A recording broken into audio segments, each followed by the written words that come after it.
to Chris's Chaos. I am your host, Chris Cortez, and today is January 16th, Tuesday, snow day. We were scheduled to come back to work.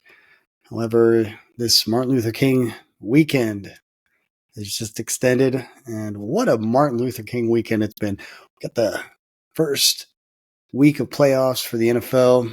And my Lions, they beat the LA Rams. They're going on to their second playoff game, and it's going to be in Detroit. It's going to be against the Bucs. Nobody was expecting the Tampa Bay Buccaneers to beat the Eagles, but there you have it. I was expecting the Packers to beat the Cowboys in the way that they did, and there you go. So they're going up against San Francisco. I don't know. We'll see what happens. It's my understanding that a couple guys are out of or they're in, but they're not. I mean, some of the players are hurt for the 49ers. I haven't been following the 49ers too much, even though I know they're like this unstoppable team. We'll see. Got the Ravens. They're going up against Texans, kind of going for the Texans for CJ Stroud to kind of keep this rookie year going. And then you got Buffalo Bills versus the Chiefs.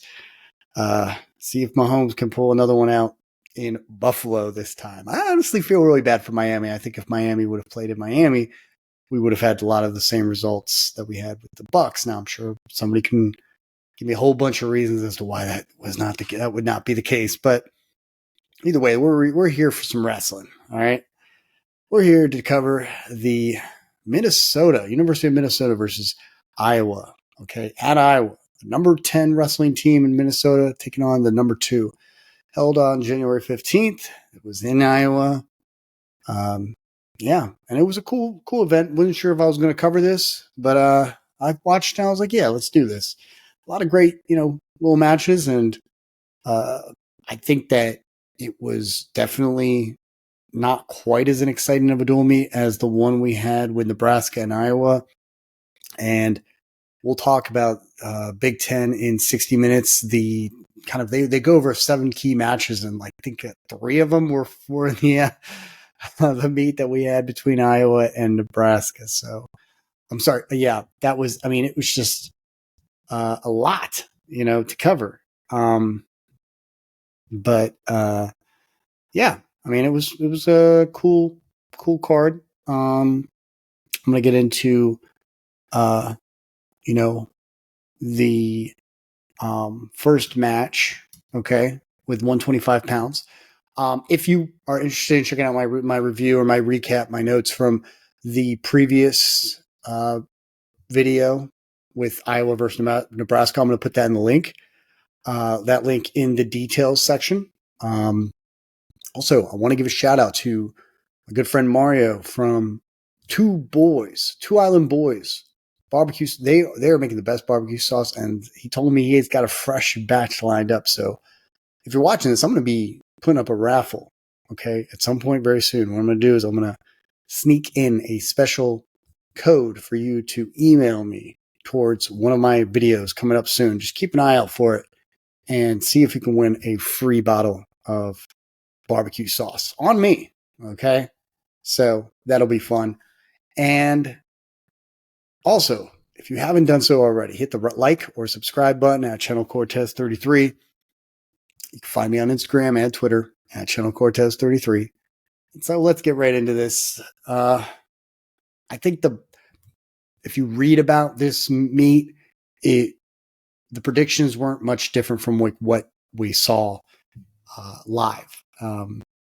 Really, Iowa kind of just kept things in control. Okay. As they did their previous meet against Nebraska.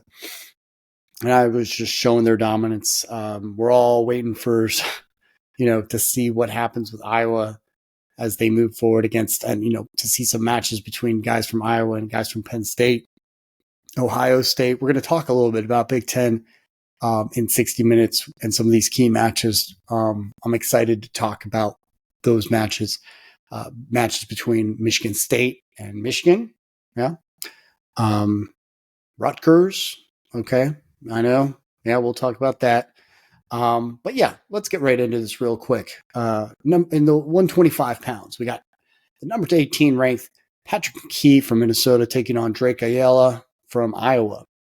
And right off the bat, McKee seems to be the aggressor coming off the whistle. Ayala, though, looks to shoot, but McKee with a slide by to avoid another slide by coming from McKee after another like swing single leg. Okay, McKee gets the single leg takedown and Ayala to get the escape. It's 3-1.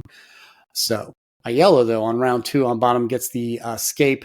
McKee, very good on top, though. Leg lock. He has the underhook. He's got the half Nelson, then the cross twist. Sorry, the cross wrist.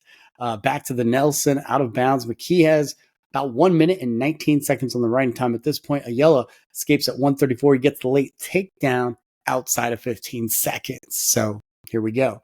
McKee on bottom gets round 3. He gets the quick escape, but Ayala with another takedown. It's 8-4. Real quick turn of events. McKee needs the takedown to get to the 3 and the riding time to tie it.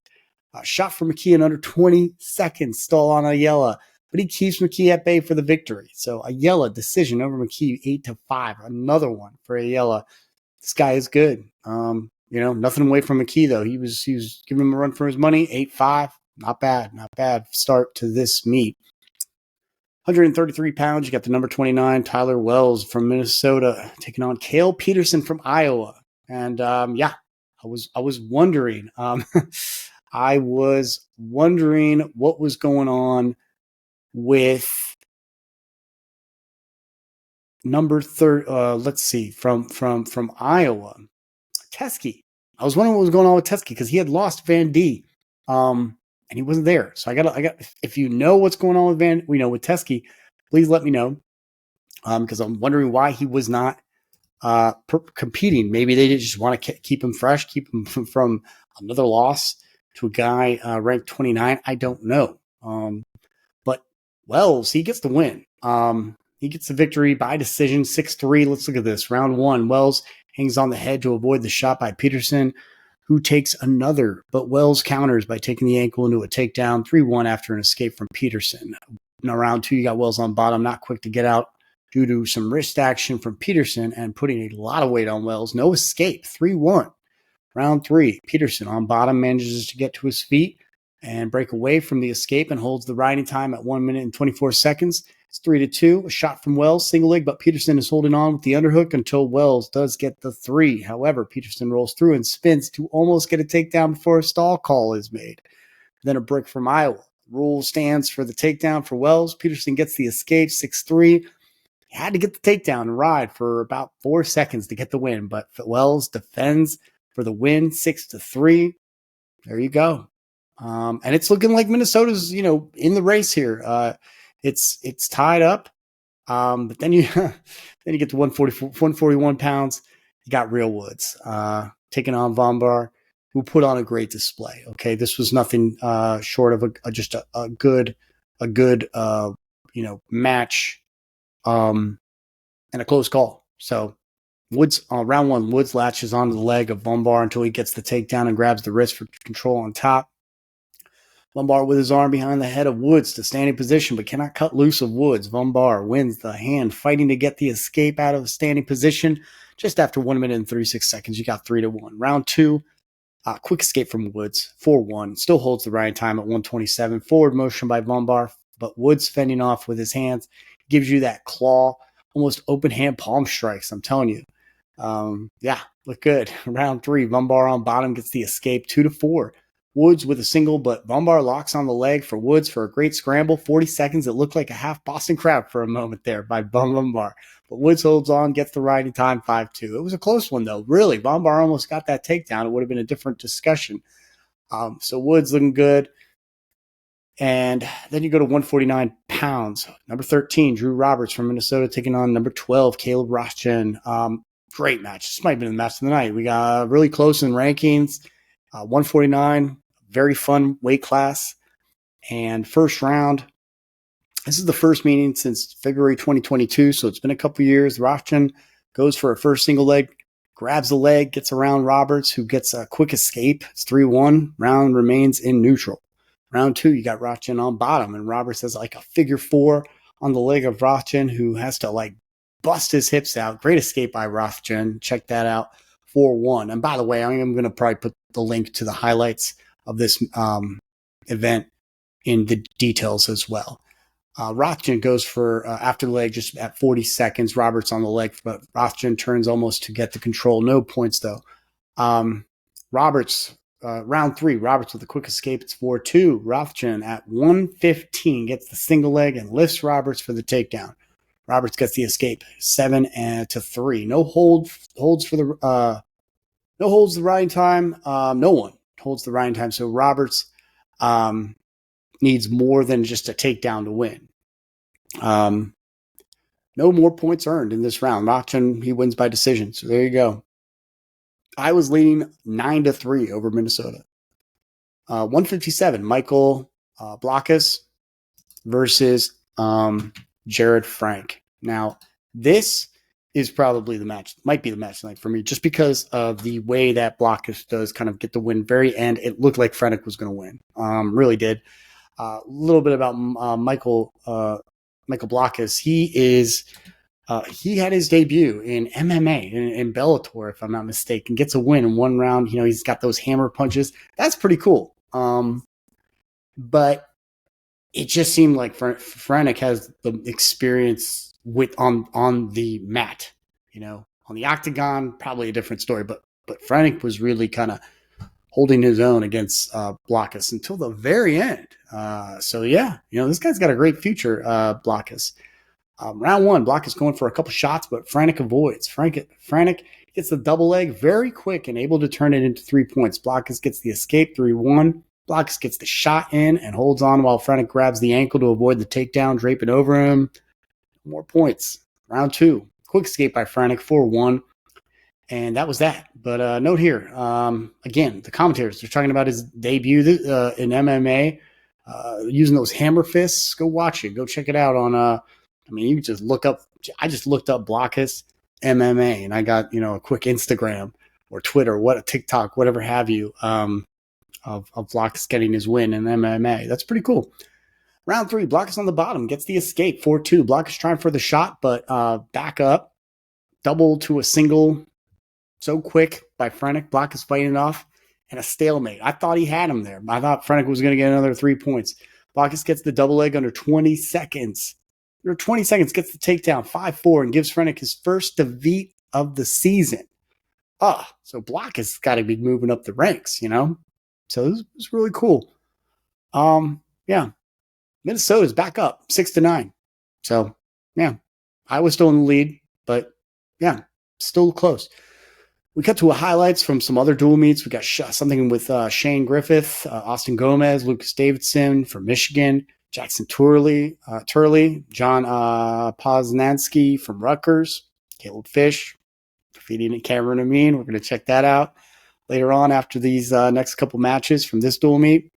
165, number 30, Blaine Brenner versus number 7, Michael Caliendo. Again, showing why he's the number 7 ranked guy.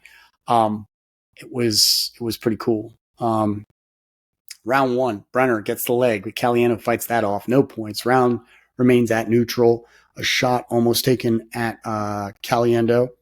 And then round 2, Caliendo on bottom escapes at 8 seconds. Blood timeout for Brenner. Bloody nose. This might have been my favorite match because, a lot of blood. It was fun. First, you get the blood timeout for Brenner because of his bloody nose. Caliendo, great single leg. Brenner fights off until Caliendo trips Brenner for the takedown. Before that, he gets a point due to a penalty by Brenner, who had like his hand all over the eye, trying to fight off this takedown. Another blood break. 5-0 though. Caliendo, 43 seconds left in the round. Brenner on bottom, unable to escape. Round 3, Brenner back on bottom. This time gets the escape just under 10 seconds. 5-1. You get a stalemate call. Caliendo trying to get the takedown. Stall call on Brenner. No more points, but a hard-fought win for Caliendo. I mean, it was definitely a hard-fought win. You see it gets cut under the eye. Looks like it hurt. I was leading 12-6 now. So, yeah. We got 174, Sam Skillings from Minnesota taking on Patrick Kennedy of Iowa. Round 1, heavy snaps from Kennedy. A lot of snaps here. Skillings almost gets the takedown, but Kennedy holds the ankle until the stalemate. Another shot taken by Skillings, and we're back in the same position. Another stalemate. Third time's a shot. Kennedy gets around. He gets the 3. scoring off of Skillings' attack under 30 seconds. Roll from Skillings, but Kennedy able to hold on and get 2 more near fall points. It's 5-0 by the end of the first round. Round 2 comes around, and Kennedy on bottom escapes 6-0. Another shot from Skillings, and another sprawl into the takedown for Kennedy. This is what was going on pretty much the whole match. Every time Skillings tries to go to take a shot, Kennedy sprawls and just wraps around. This is the way I used to get my points when I was in my early high school days with my very short, stint in amateur wrestling. It was fun, but yeah, I liked doing that. I liked being able to sprawl on someone and just get around them. Easy way to made a lot more sense to me than having to do a single leg. I think a double leg. I see a lot of double legs going on where they're almost tackling the guy. I think it's a great move. But yeah, I like the sprawl. Spin around, get the 2 points or 3 points down. So it's pretty cool. And then Skillings escapes just before a minute riding time, 9-1. He uses the underhook to maintain control in neutral, does Kennedy. Round 3, Skillings on top, riding time for over a minute for Kennedy.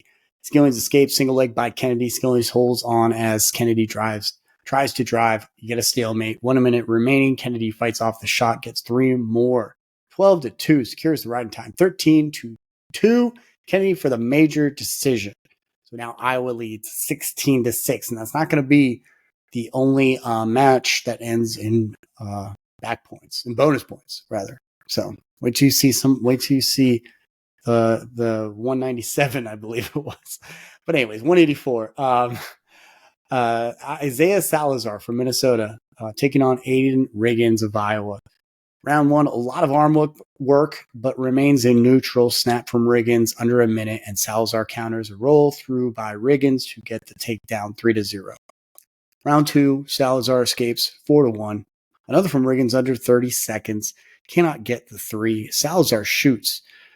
Same result, 4-0. Round 3, you got a half shot from Riggins, who called for neutral. Okay. Another shot from Salazar. Riggins shoots, but cannot get the 3. Avoided by Salazar. Good hand fighting from Salazar.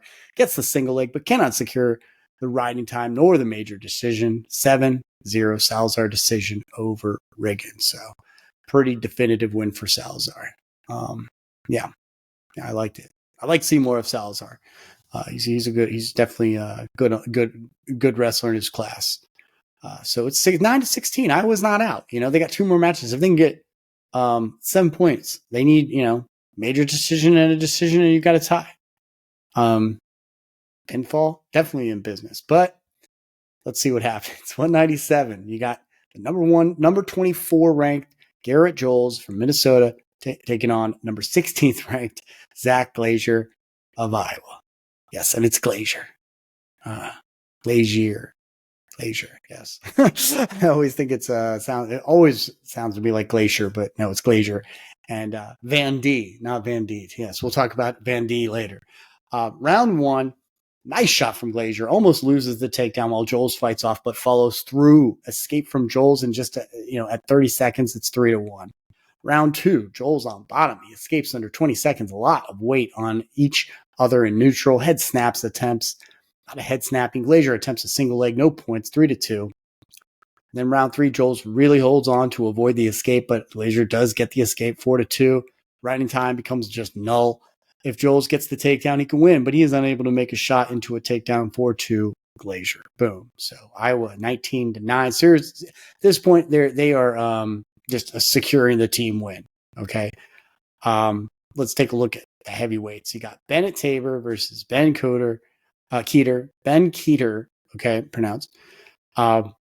And this was just this really was a coming out. This was his debut match, and for Iowa, Ben Keeter looked great. He's at 6'3", about 220 pounds according to his stats on his football stats. The guy is apparently just a beast. I haven't really paid attention much to him, but that's awesome that he's just like last night. Of just the previous meet. When I was referring to when I was watching Hutmacher, another one from just a great football player taking on the role of the heavyweight for his wrestling team for his school. I love that. And so same thing with Keeter. Round one, Keeter, he avoids a takedown after going for one of his own. He gets his first takedown of his Iowa career in round one, countering Tabor. Tabor escapes 3-1. Round two, Tabor on bottom stands up but gets taken right back down by Keeter. Tabor tries again, but Keeter has a nice waist ride going on. Tabor does get the escape, sits out, spins out, look cool. Does not stand up right up this time. I like that because he kind of learned his lesson on that. You can't just keep standing up and just getting lifted up and slammed back down. Riding time at 1 minute and 2 seconds for Keeter. 3-2. They remain neutral for the rest of the round. Round three, Keeter on bottom. He explodes. And is just taken right back down by Tabor with the claw ride. Keeter was able to grab the ankle, though, that was exposed, and he gets the reverse for 2 points. Great reverse, great finish to this card, this dual meet. Tabor escapes, got 5-3, still in with 45 seconds. Tabor takes the shot, and Keeter sprawls. Tabor grabbed the leg when the commentators were saying that he just needed to get his head out of where it was. It was a very close call, but Keeter hangs on, gets the win by decision. The crowd is loving it. So loved it. So it was a fun card. It was a fun dual meet. I liked it. And I'm going to be paying attention to Minnesota. I want to be paying attention to Minnesota. I want to look at, who are they taking on now? They're taking on Nebraska, if I'm not mistaken. Let's take a look here. They are taking on, let's see. I was just looking at it. Okay, so I know Michigan is going up against Penn State. So that is definitely on my list. So you got Penn State at Michigan, you got Purdue at Iowa. Okay, that one I'm not like too concerned about, but Nebraska at Minnesota, definitely going to be a good dual meet. I'm looking forward to that one. Nebraska and Minnesota. I think that of those three, that's going to be the one to really, really pay attention to. So going to do a review of all three, especially the Penn State Michigan one, but we'll see what happens. But anywho, let's take a look at I watched Big Ten wrestling at 60 minutes, and it was fun to just do a little review, watch a little bit of what was going on. It was 7 key matches here. The first one, match number 7, they ranked. 149 pounds. You got Kay Webster from Illinois, if I'm not mistaken, versus the number 5 D. D'Amelio from Ohio State University.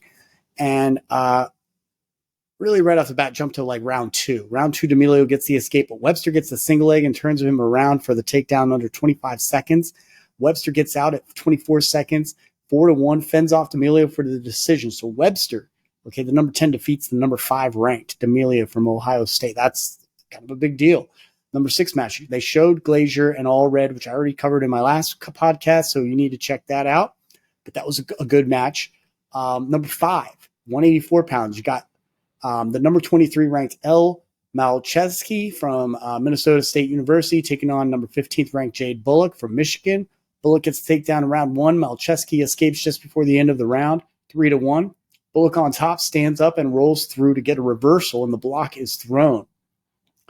5-1 stance. Malcheski gets the reversal and almost near fall points. 5-3. Malcheski stays on top until the end of the round. Bullock on bottom gets the escape. 5-4 in under 5 seconds. Bullock gets the double leg takedown. 8-4 decision for Michigan. Cool win. Going to be checking out more of Jade Bullock for my Wolverines. Very happy to see that. Looked pretty cool. It was a fun match. Number 4, number 9 ranked 174 pounds. So DJ Washington.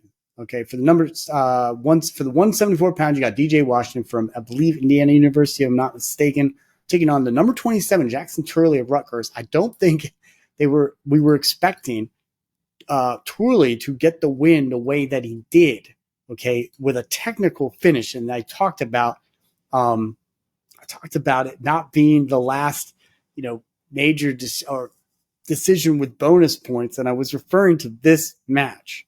Okay, very impressive to see what we saw, and the commentators are going nuts for this match. Turley has a double overhook. Okay, he's got the overhook on DJ and able to use his hip to kind of turn him over and flip him over. Looked really cool. Wash him on a takedown, just all strength, double overhook. He gets 4 more near points, so it's 7-4 by the end of round. But not even. No, what am I saying? Because Turley, he's not getting up, not letting up at all while he's on top, stretching out Washington. He's got the figure 4. He's got a half Nelson. Then he into this claw ride, okay, to get more near fall points. By the end of the round, it's 11-0. By the end of round 1, Turley, 11-0 on the number 9 ranked Washington. Round 2, Washington kept on Turley on bottom for most of the round, but Turley escapes just about 48 seconds. Big scramble. He gets another takedown, and at that point, he gets with the escape point and the takedown point, it's 15-0. Tech fall just under 3 seconds for the end of the round. That's crazy. It's 5 points for Rutgers. The number 3 match, 133 pounds. Teskey from Iowa taking on Van D for number 30 ranked. Van D, number 30 ranked, knocks off the number 7 ranked in Teskey. So that was that. You can check it out on my previous review or recap. Then the number 2 match, 165 pounds. Caleb Fish from Michigan State University versus the number 5 ranked Cameron Minn from Michigan. So kind of, hurt me a little bit to see. I like Cameron Minn a lot. I love, obviously Michigan, but like this is still impressive. This is why I said, in my last video that like I'm pretty objective about this. I'm not going to be. I like to see my guys that I'm familiar with, do their best and win, especially if they're wrestling for Michigan. But when I see an upset, it's so exciting. Right off the bat, Minn gets the 3 points, but Fish escapes 3-1. Minn on bottom escapes 4-1. Round 3, Fish escapes quickly. It's 4-2. They go out of bounds, but then under 5 seconds, really at 2 seconds, Fish gets this takedown, and it's 6-4. And Minn had won the first 4 meetings between the two, so this is the first time that Fish had won. Way to go him! That's pretty cool. Michigan still won that. Bill me. And then the number 1 was the 157 pounds. You got Franek versus Rob. It was a really cool, a lot just beyond just with the story and everything that's going on. Peyton Robb, put on a hell of a display. He didn't win, but he did really. He definitely put up a fight. And now Franek, he loses. He lost his match against. Man, I already forgot his name. But Franek, he lost to Blockhus. I mean, that's a big deal. So what's going to happen with Michael Blockhus? These are the guys I'm going to be paying attention to during the Big Ten championships. So, anywho, we're just under 30 minutes, so that was fun. But I'm going to be coming back with a review of the 3 dual meets that I mentioned on Friday. Need to do a review for Battle in the Valley for New Japan Pro Wrestling. I know, if you're not here for New Japan Pro Wrestling, then you don't need to worry about this. But yeah, I need to do one for New Year's Revolution. That's going to be later at the end of January, towards the end of January. And I need to do New Year's Dash. A lot of good stuff to cover there. But it's been fun. Been a fun, great weekend. Glad I was able to get a second video in. And on that note, enjoy the rest of your work week. Yes, we have to go back to work. And but I'll be back. Hopefully on Friday for a review. And y'all take care and have a good night. Bye.